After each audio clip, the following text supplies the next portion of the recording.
भाई वो तो सस्ते में था, जब तुमने हाथ उठा दिया। पुलिस की वर्दी नहीं होती ना तो तुम्हें दुनिया से भी उठा देते।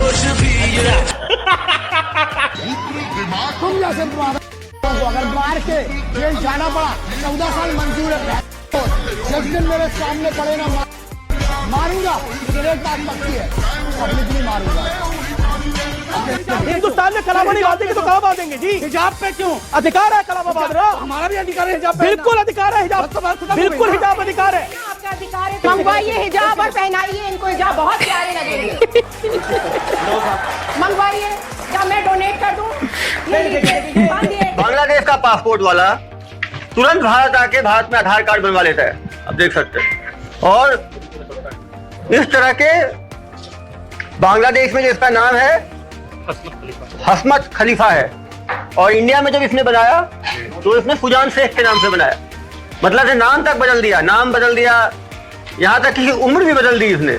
अगर बोलना है किसी भारतीय जनता पार्टी या किसी धर्माचार्य को और पॉलिटिकली बोलना है तो असदुद्दीन ओवैसी और अकबरुद्दीन ओवैसी के खिलाफ बोल के देख लें। है किसी की औकात? पूरे भारत की बात मैं कर रहा हूँ। सरकार या वहाँ शिवसेना की सरकार या वो क्यों नहीं बोल पाएंगे? मैं तो कह रहा हूँ बोल करके देख लें, औकात है तो दूसरे दिन वो लोग बिछ जाएंगे। ओवैसी ये कहता है कि हम फिलिस्तीन के समर्थक हैं, वो कहता है कि हमास पर अत्याचार हो रहा है, गाजा पर अत्याचार हो रहा है, तो उस कहना चाहूंगा, अरे ओवैसी अब बोल ना मादर चोद। हम पहले तो हिंदुस्तानी हैं,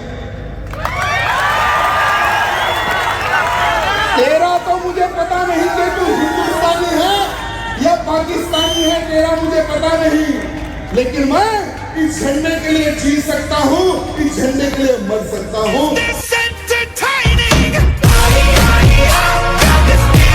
हिजाब पहनना ना पहनना, जिस तरह हम कहते हैं कि हम हिजाब ना करना, हम लड़कियां कहती हैं, हमारी चॉइस है। इंस्टाग्राम स्टोरीज पर इसी तरह की बातें डालते हैं, फेमिनिस्ट मैगजीन्स इसी तरह के आर्टिकल्स लिखती हैं, लेकिन अकॉर्डिंग टू डॉक्टर अंबेडकर हिजाब पहनना वैसे ही चॉइस है जैसे टैक्स देना चॉइस है। डॉक्टर अंबेडकर का मानना था कि हिजाब मुस्लिम सोसाइटी में एक बहुत ही बुरी प्रैक्टिस है। पर्दा प्रथा की वजह से मुस्लिम महिलाएं अन्य जातियों की महिलाओं से पिछड़ जाती हैं। वो किसी भी तरह की बाहरी गतिविधियों में भाग नहीं ले पाती हैं, जिसके चलते उनमें एक प्रकार की दास्ता और हीनता की मनोवृत्ति बनी रहे। पर्दे वाली महिलाएं प्रायः डरपोक, निस्सहाय, शर्मीली और जीवन में किसी भी प्रकार का संघर्ष करने के अयोग्य हो जाती हैं। उनका मानना था कि हिजाब से औरतों को कई बीमारियां भी होती हैं। कि मुस्लिम महिलाओं के स्वास्थ्य पर पर्दा प्रथा की वजह से बुरा असर पड़ता है। तो खून की कमी, टीबी और अन्य रोगों से पीड़ित हो जाती हैं। उनका शरीर भी मजबूत नहीं रह पाता और उनकी हड्डियां निकल आती हैं। ऐसा धर्म है जो ये सिखाता है कि आप महिलाओं पर अत्याचार करो, उन्हें किडनैप करो, उनके साथ रेप करो।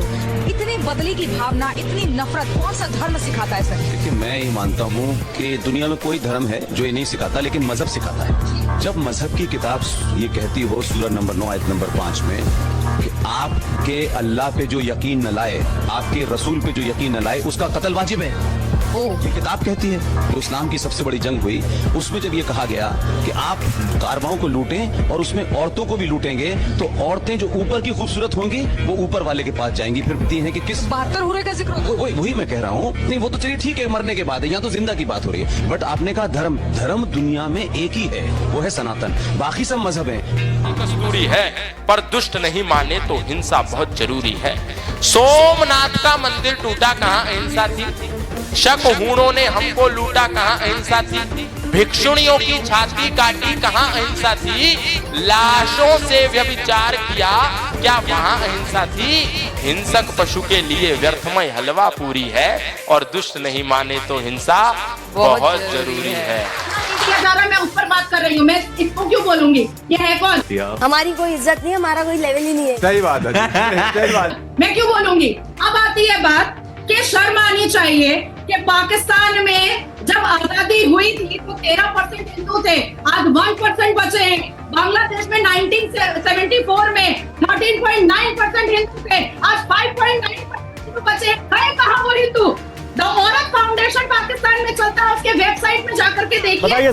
कह के बुलाया, ओ भाई मुझे नहीं बनना तुम लोगों की बहन, तुम लोग इतने गंदे हो। तुम लोगों का तो ये मोटो है कि शादी से पहले सारी बहनें, ये सब हमारी होती हैं, और वही बहन से शादी करने के बाद डिंग डोंग कर रहे होते हो तुम लोग।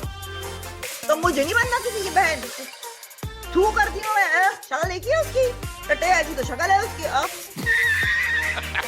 बहन ठीक है ना, तुम लोग अपनी बहनों के ऊपर तो चढ़े आते हो, घर में अपनी बच्चियों के ऊपर चढ़ रहे हो, और फिर आगे मुझको यहाँ पे बोला कि अगर मंदिरों में से दान पेटी हटा दी जाए तो नाराज कौन होगा, भगवान या फिर मंदिर का पुजारी। तो मैंने भी कह दिया कि अगर संविधान में से आरक्षण हटा दिया जाए तो नाराज कौन होगा, बाबा साहेब या आरक्षणधारी। मजा आया।